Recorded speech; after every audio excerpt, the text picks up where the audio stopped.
Projek Lebuh Raya Pesisir Utara bakal menjadi pembangkit kepada pembangunan ekonomi dan kesejahteraan rakyat di kawasan utara Sarawak, khususnya di daerah Limbang dan Lawas. Ketua Pegawai Eksekutif Lembaga Pembangunan Koridor Wilayah atau REKODA, Datuk Ismawi Ismuni berkata, projek ini adalah inisiatif kerajaan negeri yang dicetuskan sendiri oleh Premier Sarawak, Datuk Patinggi Tan Sri Abang Johari Tunopeng bagi melengkapkan jaringan jalan raya di kawasan utara.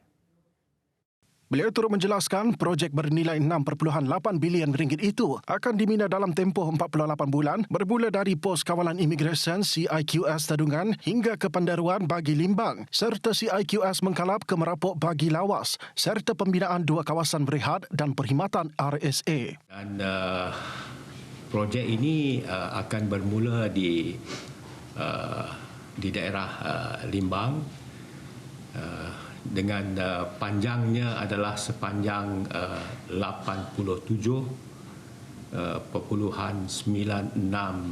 kilometer. Dan dari segi skopnya, projek ini merupakan sebuah projek lebuh raya, iaitu ianya ada 4 lorong dan dual carriageway, iaitu sebuah spek sebuah lebuh raya. Tambahnya, lebuh raya ini akan mewujudkan ekosistem ekonomi yang lebih kondusif, khususnya dalam sektor pelancongan, pertanian moden, industri ternakan dan petrokimia selain menjana peluang pekerjaan kepada penduduk tempatan.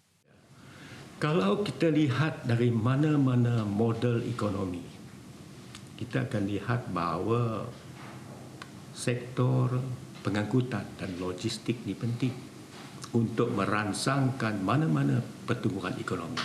Dan bayangkan dengan adanya highway, sudah tentulah ianya akan merangsangkan lagi trade dan investment.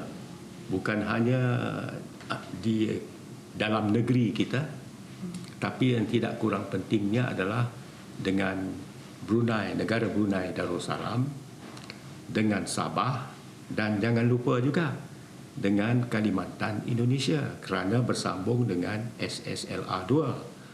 Beliau berkata, REKODA sebagai agensi pelaksana menjalankan kerjasama rapat bersama komuniti tempatan bagi memastikan projek dilaksanakan secara inklusif selaras dengan maklumat strategi pembangunan pasca COVID-19 PCDS 2030 untuk memastikan tiada komuniti yang tertinggal. Majlis Pelancaran Lebuh Raya Pesisir Utara dijadual dirasmikan oleh Premier Sarawak Datuk Patinggi Tan Sri Abang Johari Tunopeng pada 1 November ini di Taman Rekreasi Limbang.